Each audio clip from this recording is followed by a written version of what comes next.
గణిత చట్రాన్ని లోహ రూపంలో అవతరింపజేసే ప్రాచీన సాంకేతిక విధానమే మధుశ్చిష్ట విధానము. మధుశ్చిష్టము అనగా తేనమైనము అని అర్థము. మానసారంలోని బింబలక్షణ విధి మరియు శ్రీకుమారుని శిల్పరత్నం ఉత్తర భాగంలో ఈ ప్రక్రియను దశల వారీగా వివరించారు.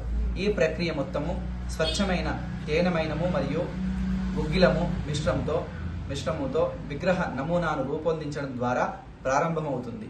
శిల్పి తాను ధ్యానించిన దేవత యొక్క ధ్యాన శ్లోకాన్ని అనుసరించి షణ్మాణాలకు ఖచ్చితంగా అలాగే తాళమానాన్ని అనుసరించి మైనపు బింబాన్ని రూపొందిస్తాడు. ఈ మైనపు నమూనానే తర్వాత తయారయ్యే లోహ విగ్రహమునకు యథార్థ రూపానికి ప్రతిరూపంగా నిలుస్తుంది.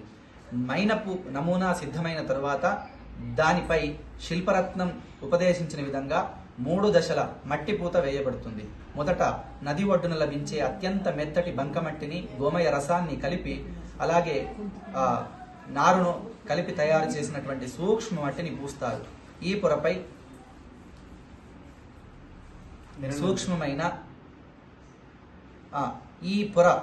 మైనంపై చెక్కిన సూక్ష్మమైన శిల్ప వివరాలన్నింటినీ అచ్చులో యథాతథంగా నిలుపుతుంది.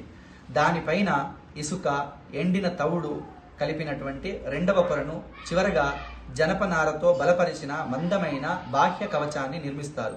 ఈ మొత్తం మట్టి అచ్చును ఎప్పుడూ ఎండలో కాకుండా కేవలం నీడలోనే ఆరబెట్టాలని శాస్త్రం కఠినంగా ఆదేశించి ఉన్నది. మట్టి అచ్చు పూర్తిగా ఆరిన తరువాత అది రాయిలా గట్టిపడుతుంది.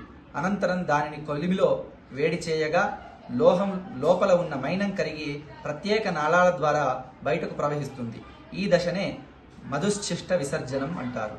అప్పుడు అచ్చు లోపలి భాగం పూర్తిగా ఖాళీ అయి మైనపు విగ్రహం యొక్క ఆకారాన్ని యథాతథంగా సంరక్షించి ఉంటుంది.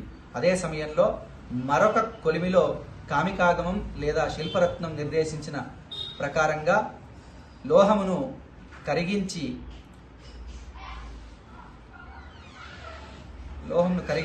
చివరి దశలో ఎర్రగా వేడెక్కిన మట్టి అచ్చులో ఆ ద్రవరూప లోహాన్ని అత్యంత జాగ్రత్తతో ఆ మూస లోపలికి పోయడం జరుగుతుంది.